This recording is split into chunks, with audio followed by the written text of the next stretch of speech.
So I just went and saw The Curse of La Llorona. La Llorona. Hang on. La Llorona. So I just went and saw The Curse of the Weeping Woman. I'd like to give you my thoughts. Yeah, I can see why they changed the name in Australia. So The Curse of the Weeping Woman is an old folktale story, primarily from South America. Side note, I actually went and saw the movie with my friend Santiago. He's Colombian. When they were speaking Spanish and things like that, he was my own personal translator. So thanks for coming, Santiago. I had a blast. And so basically the story goes, a woman filled with rage due to circumstances. I can't say, but they'll explain it in the movie. Ends up drowning her kids. She then, wrapped with guilt, ends up weeping, hence the Australian title for people who can't pronounce it. And her bad spirit haunts families, takes back the children so she can drown them and keep them for herself. And so in the film, Linda Cardellini's character, we'll get to her, is a social worker, and the kids that she's working with end up getting drowned. And then wouldn't you know it, her family ends up getting haunted, and that brings them into the mix. Just your classic haunting story, to be honest. And so good horror movies these days, they're not really scary. I don't know if this is due to desensitization, due to social media and things like that. I see some crazy stuff on Facebook sometimes. You need good acting and suspense and a good story. All the things that really make up a good film. They can't get away with just jump scares anymore. And to be honest, it was a pretty good story. It wasn't too bad. It kept me hooked, and it really kept my attention for most of the film. But I think who we need to thank for that is the cast. For starters, it was a much better cast than we normally have. So firstly, we had Linda Cardellini, who's a really good actress, to be honest. You might remember her from such films as Velma from Scooby-Doo, and Hawkeye's wife. You might remember me from such films as Today We Kill, Tomorrow We Die, and Gladys the Groovy Mule.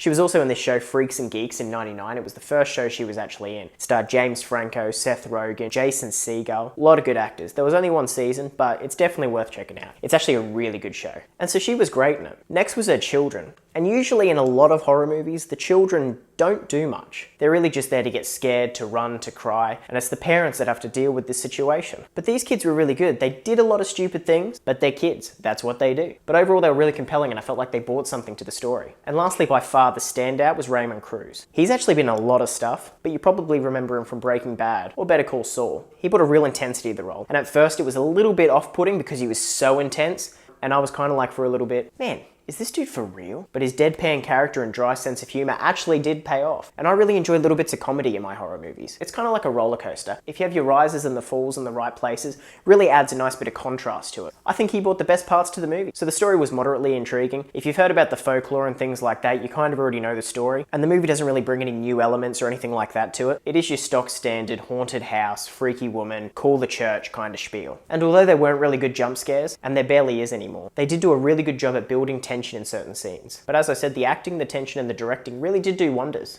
Now, there was a couple of plot points in the film. I thought it was going to go a certain way, and it didn't. And if they explored that, I feel like they really could have had a cool take on the film. I can't tell you what it was because obviously non-spoilers, I don't want to give anything away. But there were certain parts in the movie where I went, I know where you're going with this. And they didn't. But I'm just going to chalk that up to a missed opportunity. So I'm sure there's some people out there are wondering, is it in the Conjuring universe? And look, I don't want to spoil it, but if you like those movies, I think you're in for a real treat. I'm not going to lie, it's part of the universe. But if you've seen some of the actors that are in that, you'd already know. There's nothing big coming out of it, but it is in the universe. I wonder if The Conjuring 3 is going to be like the Avengers, but with demons. I'd be up for that. There was an idea. There it is again, that keeps happening. But overall, if you're into movies like The Conjuring, Amityville, things like that, I would kind of say it is on par with the new Amityville. They brought in a good actor like Ryan Reynolds and Linda Cardellini. They didn't bring too much new to it. There weren't a lot of jump scares, but they did do a good job at building tension, and I was genuinely invested in the characters. So I'm going to split my rating up into two categories, which I'm going to do for all of my movie reviews, because I think you really break down movies into two categories. There's movies you can appreciate, but you might not like.